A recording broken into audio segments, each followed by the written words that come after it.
بسم الله والصلاة والسلام على رسول الله. تعالوا نعمل مع بعض النهاردة فكرة لطيفة جدا إن شاء الله تعجبكم. زي ما حضراتكم شايفين دي الباترونات بتاعتي اللي أنا محتاجاها بالمقاسات وكل حاجة زي ما احنا شايفين كده. أول حاجة أنا محتاجة مستطيل بالمقاس اللي شفناه، عندي نص دايرة برضو بنفس المقاس اللي مكتوب، وعندي هنا الشكل بيضاوي زي ما احنا شايفين كده بمقاس برضو اللي أنا محدداه.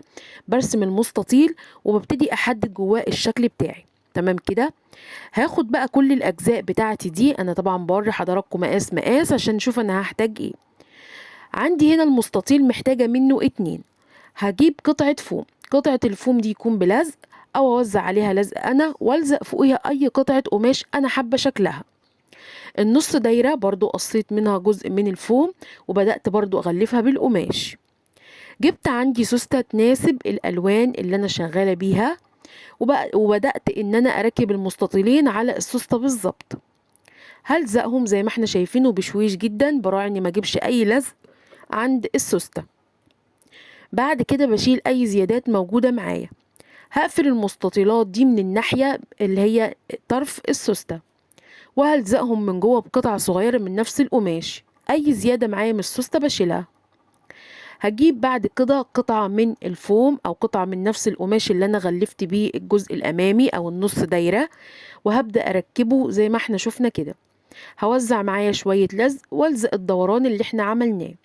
عندي اي زيادات بشيلها زي ما احنا شفنا. هجيب بقى القاعدة اللي هي بتاعة انا طبعا بعمل معاكم مقلمة على شكل حذاء. بجيب القاعدة بتاعة الحذاء ودي قصتها على قطعة كرتون تكون مش سميكة، كرتون اللي هو الرفيع، وبدأت أغلفها من الناحيتين بالقماش.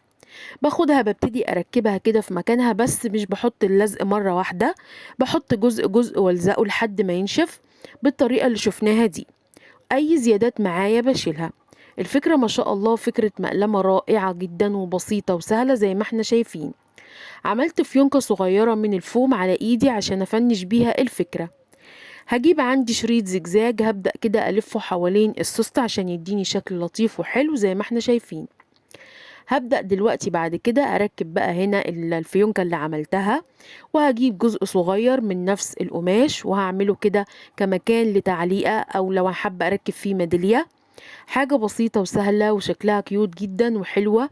أتمنى بجد من قلبي تكون عجبتكم. نفذوها وما شاء الله بتشيل كم كبير جدا من الأقلام. بس كده دي كانت فكرتي، شكرا ليكم والسلام عليكم.